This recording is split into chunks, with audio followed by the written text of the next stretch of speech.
What's good? Today we're going to be taking a look at the Gamesir Cyclone 2. So this is the successor to the first Cyclone, as well as the big brother to the T4 Khaled line. So this has a couple features that set it out as being their kind of new flagship Xbox-shaped Pro controller. So it's got these clicky triggers and trigger stops, and it's got their new TMR thumbsticks.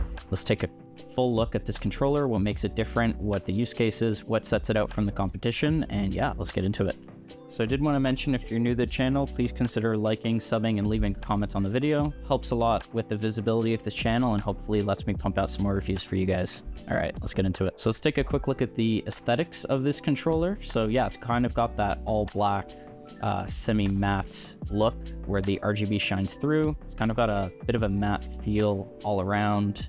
I think this one looks really cool. There's another version as well that's got some white, some gold, and some red. Kind of looks like an Iron Man build of this controller, but yeah, I actually prefer this a lot more. I think it looks really sleek. Yeah, the aesthetics are really on point with this controller. Looks super cool. All right, so let's take a look at what you get inside of the box of this controller. So of course you get this controller, and then you also get this dock with the USB dongle. So this dongle plugs right in here, and this is actually a pretty nice dock. It feels like it's made of aluminum around the frame over here. This part over here as well, these feel like they're plastic, but yeah, it feels like a premium dock for this controller. I didn't expect it. I expected it to be fully plastic, and it just kind of sits in like that. It takes maybe a little bit of fiddling to kind of get it in, snap into place, but yeah, it's nothing you can't figure out after a few trying for a couple seconds.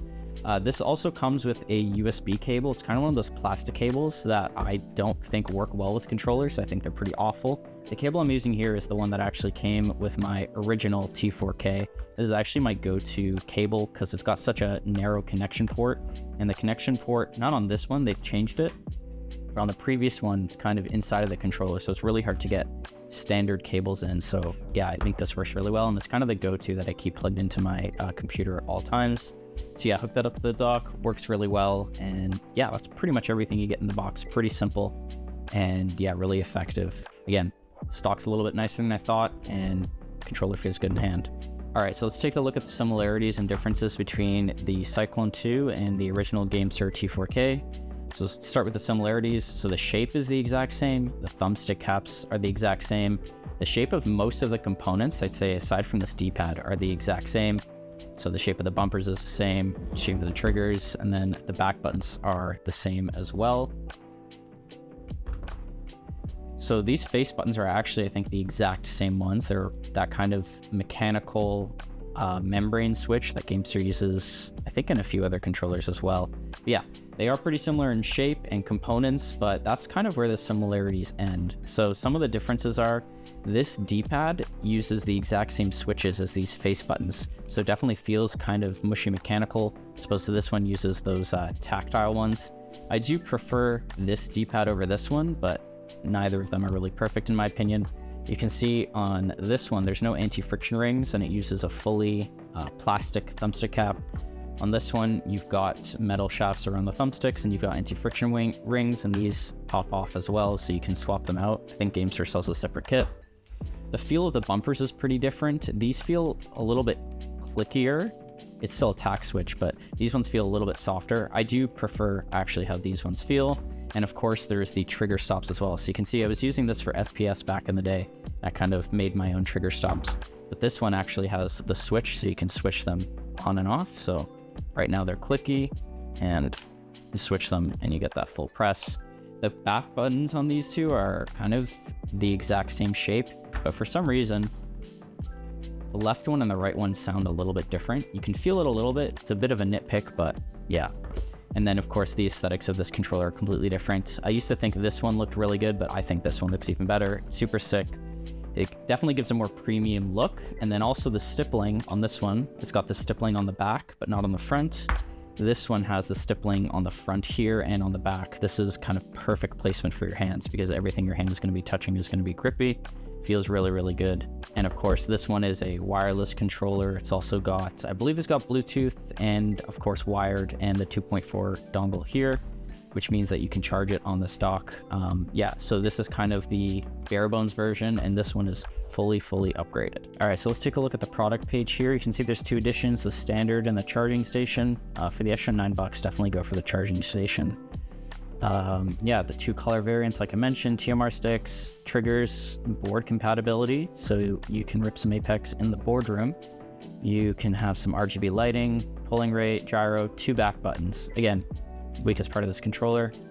It's got universal compatibility, so not only does it have board compatibility, it has universal compatibility. Nice. Then they also show their TMR sticks here. So as you can see here, it shows the traditional Hall effect sticks 8-bit. So this is actually what they used, I think, in their previous controllers that had Hall effect. But you can see, first of all, it's not a linear, it's more of like a classic curve, I guess.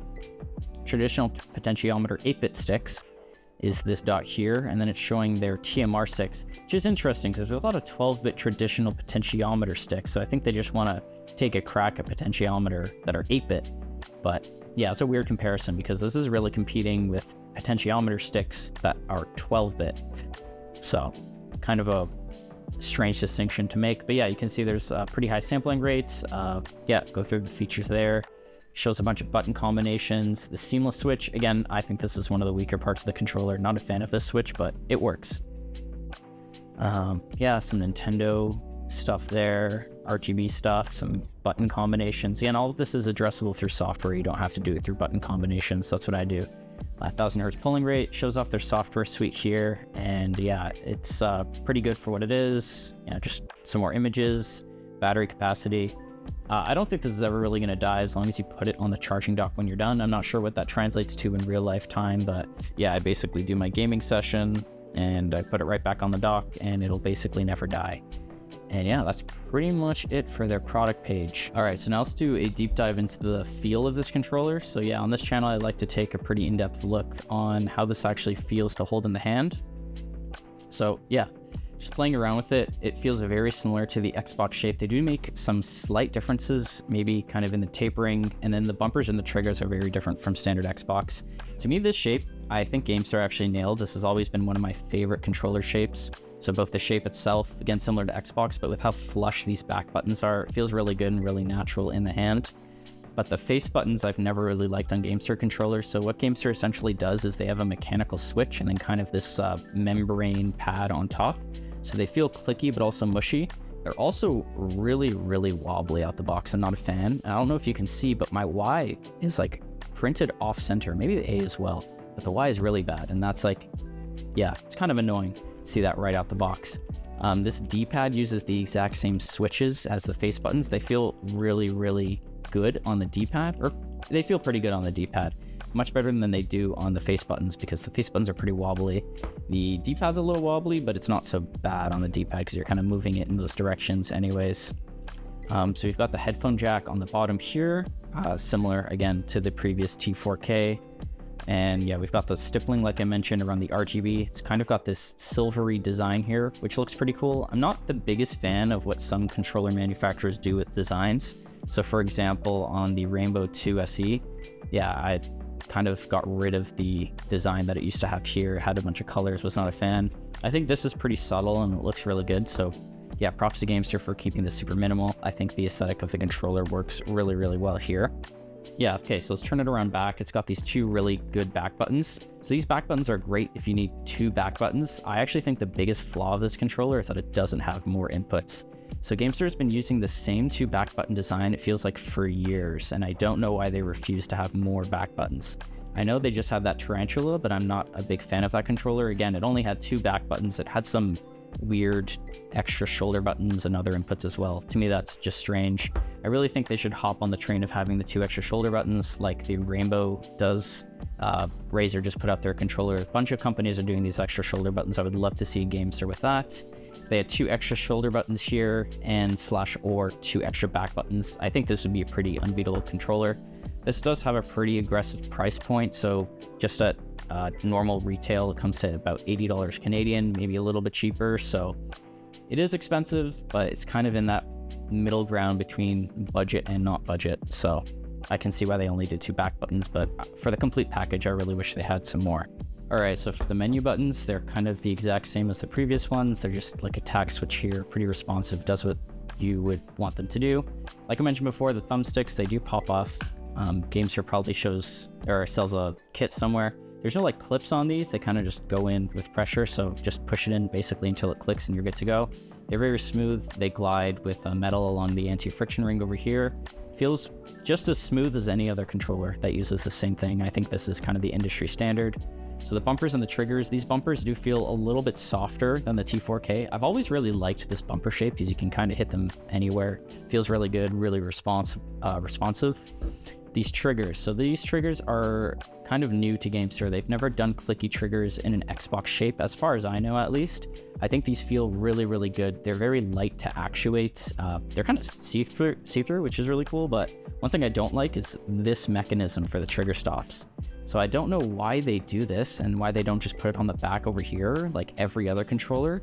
I think Scuff maybe does something like this with their trigger stops, but yeah, I don't know. It's a weird placement. You can't really do it quickly on the fly, which is usually not a big deal, but yeah, I'm just not a fan. It almost feels like they might break at some point because it's this thin piece of plastic. I don't think they will, but yeah, I'm just not the biggest fan of that. I much prefer if they're on the back, something like this where it's got that dedicated switch right over there. I think that feels a lot better. You can do it on the fly. But yeah, I think the triggers are pretty good on this thing. Again, you can see me kind of struggling to put it back, which again, you can't really do on the fly. All right, so let's talk about the sticks a little bit more. So in terms of the actual specs of the sticks, Gamesir does advertise these, I want to say relatively aggressively. So they use a chart that kind of shows traditional Hall effect sticks being weak, which is kind of ironic because that's basically what they have in these products. Kind of feels like they jumped to market with the Hall effect sticks, just kind of like every other controller company. So kind of interesting that they're admitting it, but either way, there's 1000 hertz polling rate on this, but again, polling rate is not the same as input delay. We'll get into input delay a little bit later, but yeah, this kind of has all the makings of a pretty low response rate controller. It's got 12-bit joysticks as well as about 4000 sampling resolution. So yeah, essentially it can take a lot of steps in between here and here, which means if it's taking a lot of steps, it's going to be really, really accurate. These are their TMR sticks. They're supposed to be really durable. It does use a low profile switch. So one of the issues that I had with this is in this low profile switch, and these K-Silvers are notorious for it, is that the spring wears out really fast. And what that means is you're getting some drift on this, and not drift in the same sense that a potentiometer thumbstick would. You're getting drift in the sense that the spring is loose, so the center point is going to be expanded. So you have a lot more play, and you have to up the dead zone in the middle. So with a potentiometer, when you get stick drift there, you're basically kind of scratching away some of the resistance, and it makes it inaccurate because the thumbstick just kind of drifts out. It doesn't know where to go. With this is kind of the opposite, where it's just from the inside and the spring is loose. So spring getting loose can also happen on potentiometer, but when people say that there's still a chance of Hall effect sticks or TMR sticks getting stick drift, that scenario where the spring becomes loose is basically what they're talking about. I'm not aware of another way that Hall effect sticks can get stick drift aside from that recentering spring becoming loose. So because this is a similar form factor, I'm hoping that doesn't happen, but again, only time will tell with this. So far, the performance of these has been fantastic. I think these are actually the most accurate thumbsticks I've used out the box. So normally when I get a really accurate potentiometer or Hall effect stick out the box, so this is potentiometers, to have very little drift, but still have the slightest amount of drift for aim assist, you basically have to bump the dead zone up to maybe like 1, 2, or maybe 3, which is all really low. But after recalibrating this out the box, and I do want to emphasize, if you get this controller, you should absolutely recalibrate it out the box because it had a weird it had some drift out the box. But after recalibrating it, I can put this at 0 dead zone with very, very minimal drift, which means it's super, super accurate. And again, you're never going to get no dead zone out the box with no drift. There's always going to be a certain amount of drift if you have no dead zone. It's just physics. You're never going to find something with no dead zone.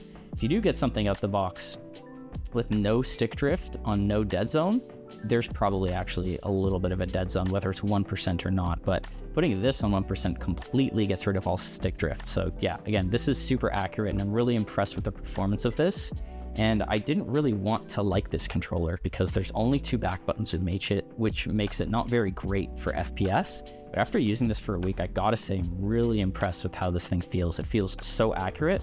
Honestly, if this had 2 more buttons on it, I'd probably replace my Rainbow 2 SE. But because this only has 2 inputs, I think this really holds it back from being like a top tier controller. And yeah, like even the 8-bit do has these. Doesn't have 2 additional back ones, but yeah, I think Gamesir really needs to hop on the train and get some more inputs on these controllers, because if they do, I think they're going to be making a super compelling product. This is already compelling. They add some more inputs, and yeah, I think they've kind of cracked the code. So just to talk through some additional features of this controller, so it does have vibration and it does have gyro. I'm not a gyro player, so I can't really speak to it, but yeah, in FPS controllers, it's nice to see that they have it.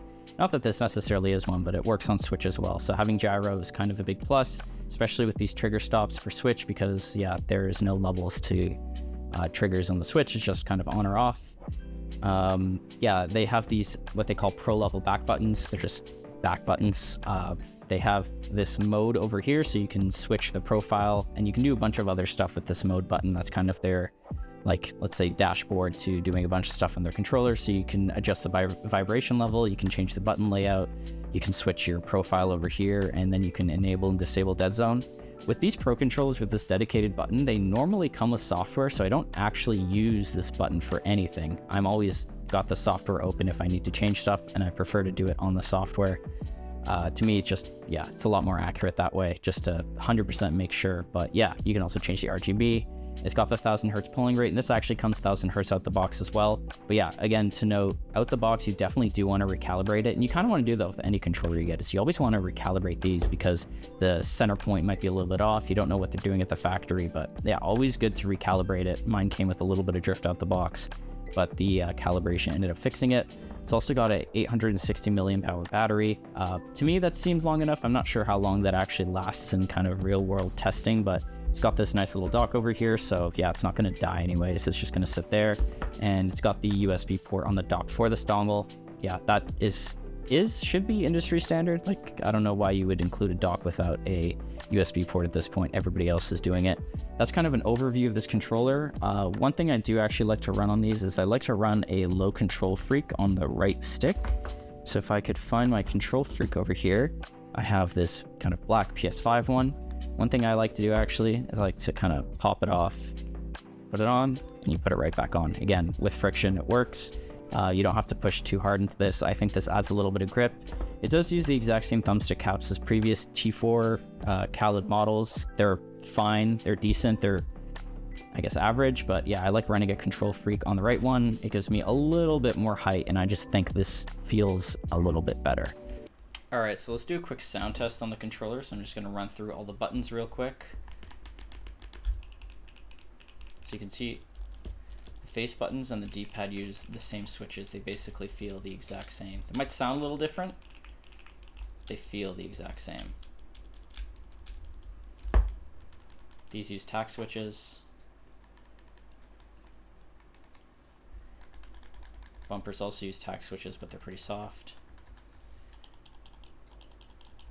Let's flip these up.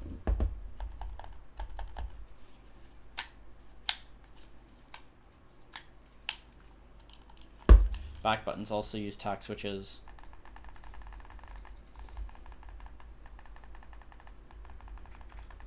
A little bit of a difference in sound there, but they use the same as the T4K. These are also different. Huh, interesting.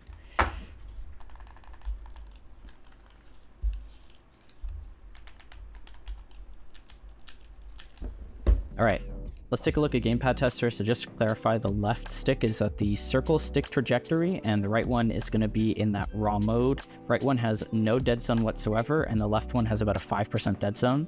So yeah, in this case, you shouldn't be seeing any sort of drift in the left one. 5 dead zone is pretty big, so yeah, it's always going to go back to the same point. You can see the left one's already moving, and it's going to go back to a different one each time, which is what you want. It means there's no dead zone.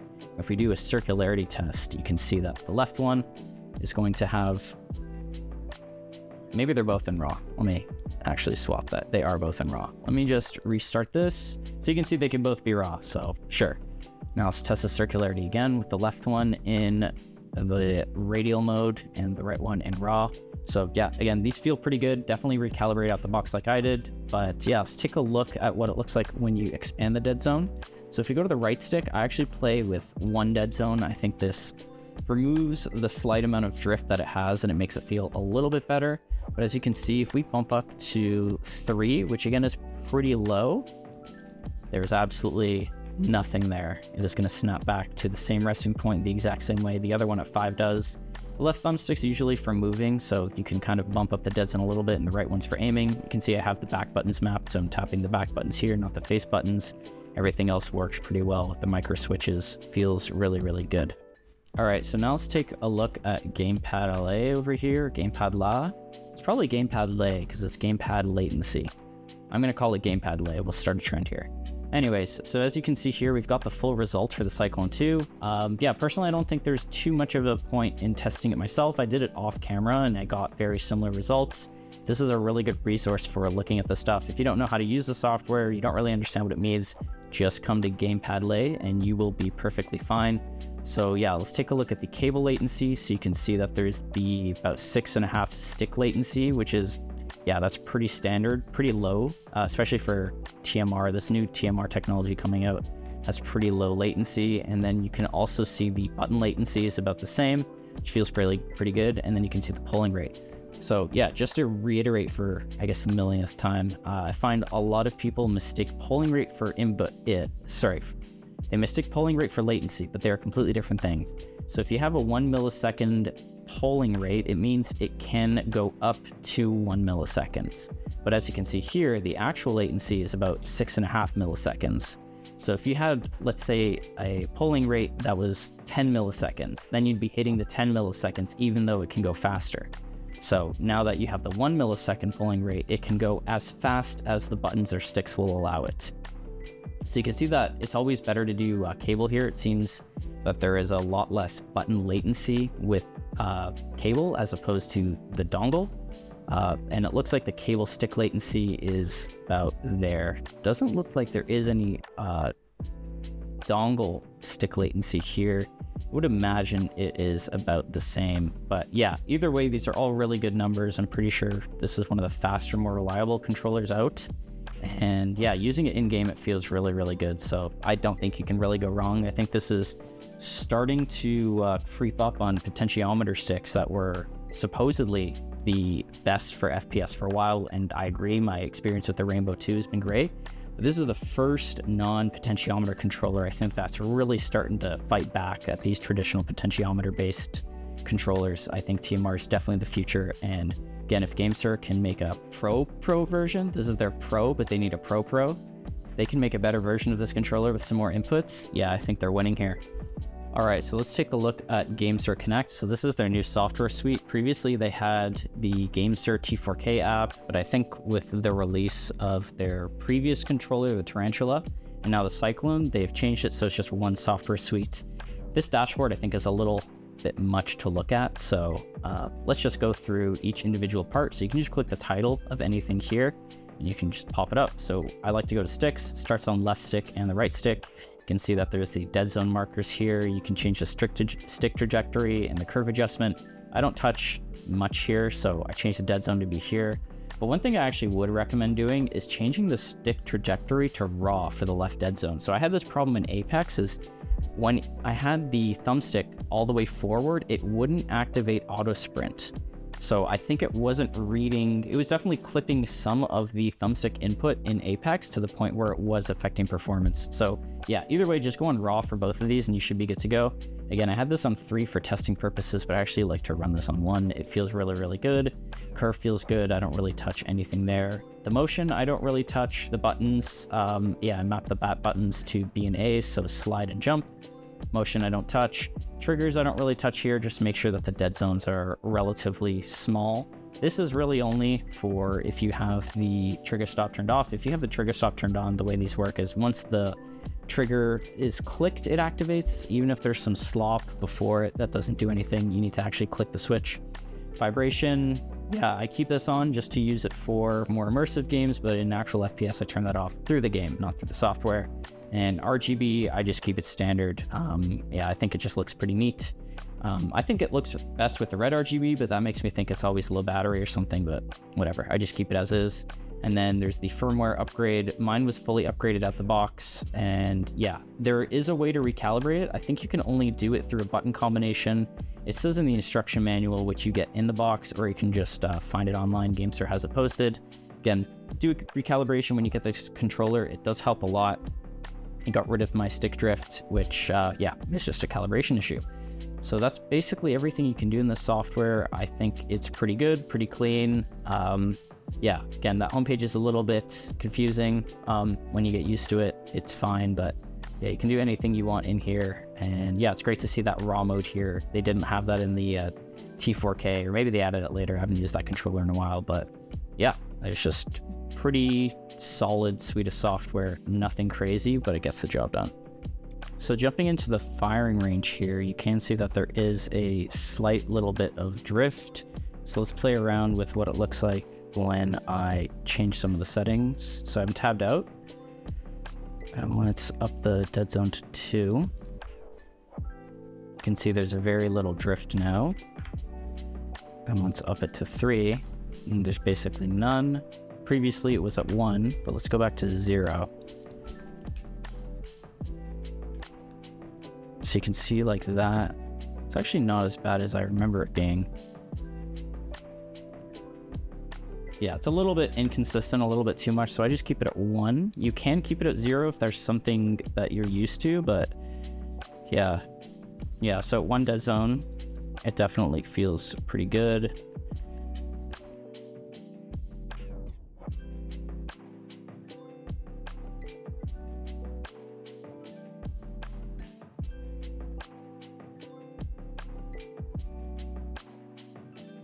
All right, let's run through the final pros and cons of this controller. So yeah, like I mentioned, the thumbsticks feel super accurate. I think they're getting really close to potentiometer, if not on par. This is the first controller that kind of convinced me that TMR is definitely on the right track. I think the aesthetics of the controller are great. The RGB shines through in a non-gamer glowy kind of way. Feels pretty good.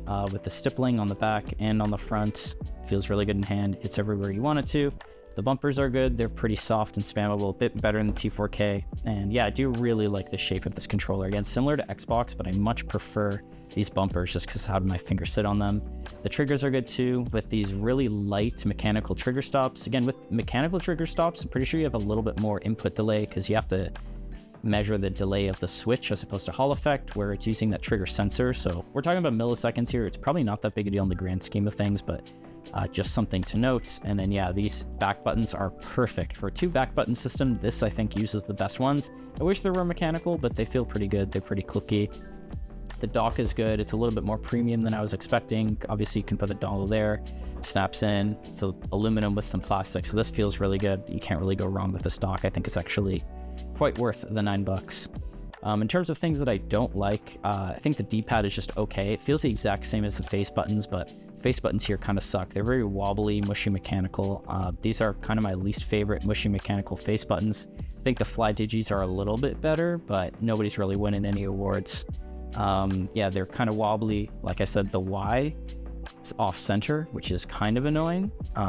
You don't really see it in game, but either way. So yeah, I think the face buttons could use some work. I think the D-pad could use some work. I think that this is my least favorite trigger stop system. It's fine, it gets the job done. It just does not feel as premium, as secure, or as durable as other systems do, where it's just the ones on the back. And yeah, I think that kind of covers the cons of this controller. Other than that, it is pretty good.